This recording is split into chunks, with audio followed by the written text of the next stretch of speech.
I'm just trying to get into the mood. And a slug came up to me a minute ago and stole some of my lettuce. I thought I'll leave it out. And yes, here we are, ladies and gentlemen, we're in the Slug and Lettuce, so let us begin. Hey. Why can't dyslexic people make salads? Because they don't know what lettuce to put in it. Oh, that's funny. It's offensive. Thanks for coming. So, I'm starting off with one-liners, I'm starting to show off one-liners, I will be saying stories later, but I'm generally a one-liner comedian, and I often find myself picking up the phone and dialing this number, and hearing on the other lines the person going,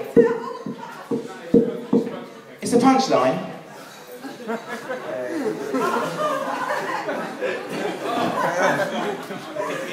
Let me introduce myself. Let me tell you a bit about myself. I'm a warm-hearted person, and that really makes my blood boil. And I've got a really bad gambling problem. It's poker in particular. I don't know how to play it.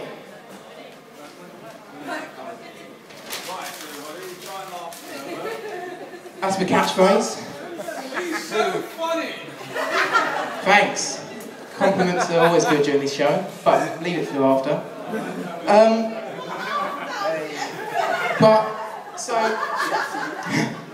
A magician came up to me a minute ago and said, help, help, I've got this rabbit stuck in my hat. I thought, oh well, that's a tricky one. And fencing, that makes great surroundings.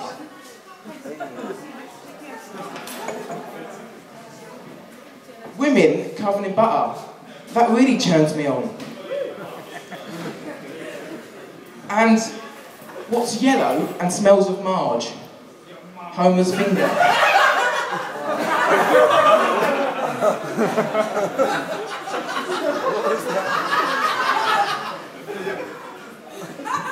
And it's all constructive laughter. It's all, books with rings going down the spine. That was bound to happen. And I didn't do one of my chores the other day, and my mum threatened to cut off the bottom of my trouser legs and put them in the library. I thought, well, that's a turn up for the books.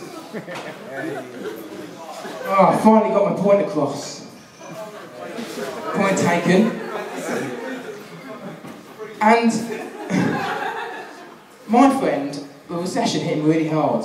He had to sell some land he owned, which led to him completely losing the plot. And I was rich once, but I spent all my money on a safe. Another prop one? Just checking. And I just threw away a load of watches. Well, that was a waste of time. Right, now I've warmed you up, right? So it was Valentine's Day the other day. Not the other day, it was before Eve, but it was Valentine's Day the other day, and my girlfriend, as a romantic gesture, gave me a box of olives. So I thought, I'd reply with olive you too. And I heard, I'm a bit of a romantic myself. I thought, I heard they like to get flowers, so I gave her a bag. 500 grams to be precise. You should have seen her face. I make the same face every time I make the cake she makes on it. And I'm 18 years old, ladies and gentlemen. Yeah, I'm 18, and which means I'm able to go out with you, madam. But no, seriously, I do have a girlfriend, which still means I'm able to go out with you, madam. And in fact, here's my number. But anyone in relationships tonight? Anyone in a relationship? Clearly the knob at the back isn't, but yeah, that's what I thought. Any single people tonight?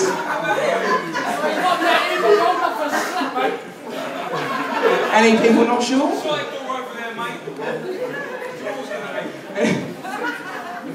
Well, I've been going out with my girlfriend. I've asked my girlfriend out, and after the first day passed, we felt it was both the right time to be getting down to the nitty-gritty, right? He can keep talking, but I don't know what he's saying, so we just laugh. But So, she's a respectable woman though. She's a respectable woman, and I'm joking, it didn't take a day. Yeah, it took an hour to get to that point. And we started having this like cringy conversation. We started having this board meeting about cringy contraception. And it's nothing less than cringy, because of all the problems associated with these baby blockers. From your mum finding the out-of-date ribbed condom in your back pocket, with your smartest jeans, to the point where you're ready to shoot and score, but the goal's missing a net. So we're talking about the condoms, right? And my girlfriend suggests, yeah, let's go for condoms. And I'm like, great! Concealing my knob in an uninflated balloon. I didn't tell her that. She might have got the idea of trying to fill it with helium to see if it lifts quicker. But so a new dilemma starts. Who's buying them? Who's buying them? It's my first time, I don't want to buy them. You know, it's awkward, it's an awkward situation to be in. So I say to her, no, right? I'm a busy man, I can't buy them. She goes, fuck off, how are you busy? I said, I haven't completed all the levels on Angry Birds yet. So I'm in town. And I'm not whipped. I can see you judging me, madam. I'm not whipped, right? I thought I'd stay chivalrous in the relationship and buy fucking condoms, you know? Just be the man to splash the cash on the back box of Jonny's. Okay, maybe I'm whipped. But I'm in town, I'm doing a condom shop. Right? My girlfriend suggests to call it a COP. Right? That's some sort of abbreviation for the septic system I'm about to buy. So, this is all going to pop her. I think I've got a good one. She's a clever one. She should be a spy or something. She's concealing information. This is all going to pop her until I see one of my mates in town, and he comes up to me and goes, "All right, mate, what are you doing in town?" I go, innocently, right, I add, I'm doing a COP. Right, so the lie has now been blown. This lie, trying to conceal the fact that I'm about to buy condoms. And I've been blown to this lie. But I've got an interest in uniformed women. But what makes this funny story, right, the story funnier, right, apart from the whole thing, because it's all hilarious, right, is he wants to come with me as I search for the goal nets.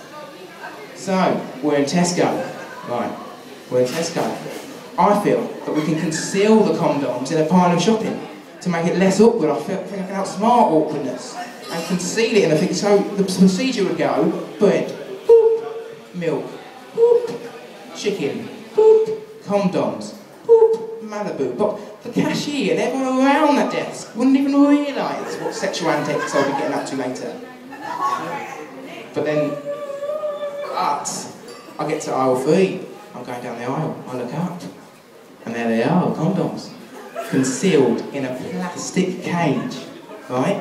As if to say, they've already committed the crime of killing pre-born babies. Right?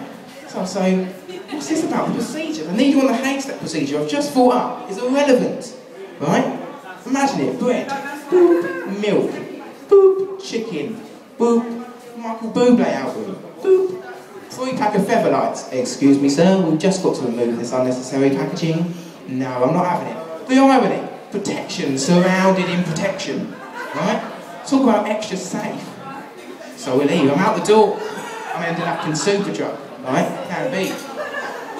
I grab a basket knowing full well I'm only buying one item. I go up to the aisle, swipe it in and run to the counter. The guy serves me, it's all going to plan. I think the awkwardness is gone. But no, a grin appears on his cashier's face. As he says, it's best to be safe than sorry. It's best to be safe than sorry. So, I grab my mate close to me. I've had enough at this point. The awkwardness, the small box, the sport. Grab my mate close and go, in a feminine way, I go, oh, believe me, it's not safe to be worried about, because there's no baby's going to be conceived in this relationship. And I grab the piping bag that he's put with Jonny's in, and I run out the shop. I'll tell you what, ladies and gentlemen, it was bloody worth it. Oh yeah. Anyway. I saw, right, that Slug and Lettuce do food. Actually, there's some people down there eating, right? But how? Does anyone have this issue, right? The PPP issue, right? And I don't mean, you know, like random stuff like pension protection. I mean pooing in a public place issue, right? I've got this issue. I know people need to go. If you've got to go, you've got to go. But Public toilets are renowned for their awkward shitting situations. So